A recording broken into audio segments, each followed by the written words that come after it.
This video was made possible by CuriosityStream. When you sign up for their bundle deal at curiositystream.com/HAI, you'll also get access to Nebula, the only place in the entire world where you can listen to the relaunch of my podcast, Showmakers.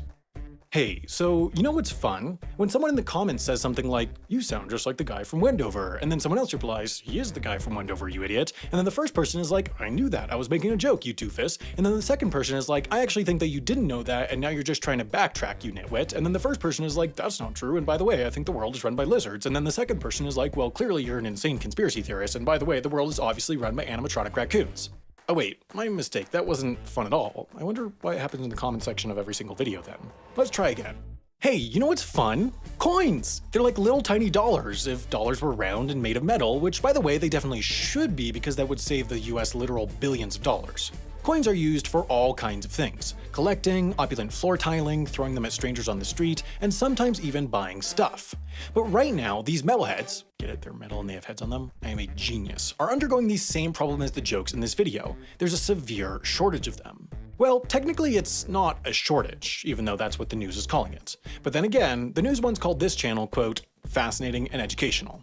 The problem isn't that we don't have enough coins. Actually, we have more than ever. According to the US Treasury, there's $47.8 billion worth of coins in circulation, up from $47.4 billion last year, which, if my math is correct, is a difference of $8. Or $400 million. I'll have my math department look into it. So if we have more coins, what's the problem? Well, Jerome Powell, chairman of the Fed, recently appeared in front of the House Financial Services Committee and explained exactly what's going on. He said, quote, "My name is Jerome Powell, and I am the lost fourth Rice Krispies elf. My brothers Snap, Crackle, and Pop hid me away for decades because I refused to shill for their corporate cereal overlords." Wait, sorry, I totally misread that. What he actually said was that the flow of coins throughout the country had basically stopped. You see, in order for businesses to keep adequate coinage on hand, money has to keep flowing from people to businesses to people to businesses, like a game of hot potato where the potato is hard and small and circular and has pictures of old dudes on them who love to rap. Because of coronavirus though, coins haven't been moving the way they normally would for two reasons. First of all, people aren't going out to buy things as often, which reduces the cash flow, and thus coin flow, of businesses. Second of all, even when people do go to stores to buy things, they aren't using cash as often. Money, including coins, can carry germs, and germs make you sick, and being sick is, let me check my notes, bad. Basically, there's plenty of coins. They're just sitting in people's houses, in a jar, or in a couch cushion, or in the stomach of a child who thought it was one of the ones made of chocolate. This shortage has created a dilemma for businesses and banks who are hesitant to offer incentives for people to turn in coins for fear of creating an arbitrage situation. Arbitrage, if you don't know because you're not a big-brain business boy like me, is a system whereby someone can buy something for one price and sell that same thing immediately for a higher price. It's essentially a way to make instant, unlimited, risk-free profit, and offering an opportunity for it is generally very bad. If you start offering, for example, more than 1 cent for a 1-cent coin, that's a problem. Something that apparently nobody has told the US Mint, which wastes about $90 million a year spending 7 cents to make a nickel and 2 cents to make a penny because they gotta make sure the money machines keep going brr. The Community State Bank in Wisconsin, however, did offer something like arbitrage in response to the shortage, giving people an extra $5 in exchange for every $100 in coins they brought into the bank, a program so many people took advantage of that the bank shut it down after just a week.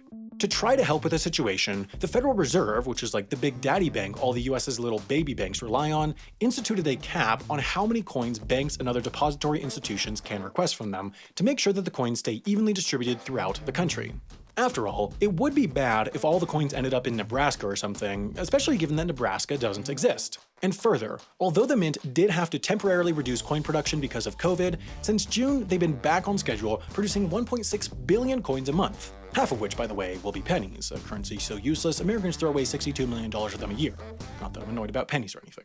If you're curious about how those new coins will be placed into circulation without creating inflation, the answer is that the Fed will give them to banks while simultaneously deducting the same amount of money from the bank's electronic account with the Fed. If you weren't curious about that, oh well, deal with it. Either way, maybe you will be curious about how you can get access to 2 great streaming services for the price of one. The answer is CuriosityStream's bundle deal, where for less than $15, you'll get an entire year of CuriosityStream, the fantastic documentary streaming service with thousands of great titles, including originals from people like David Attenborough and Jane Goodall, and a year of Nebula, the streaming service I started, along with a bunch of my educational creator friends, where you can listen to the relaunch of my podcast, Showmakers, where I interview creators with my friend Brian from Real Engineering, a show that's exclusive to Nebula. Or you could also watch The Brick Facade, a true crime story, an entire 40-minute long special that I made just for the meme. This bundle deal gets you a truly incredible amount of thoughtful entertainment for less than the cost of an overpriced avocado toast, and your purchase of it helps support all the independent creators on Nebula.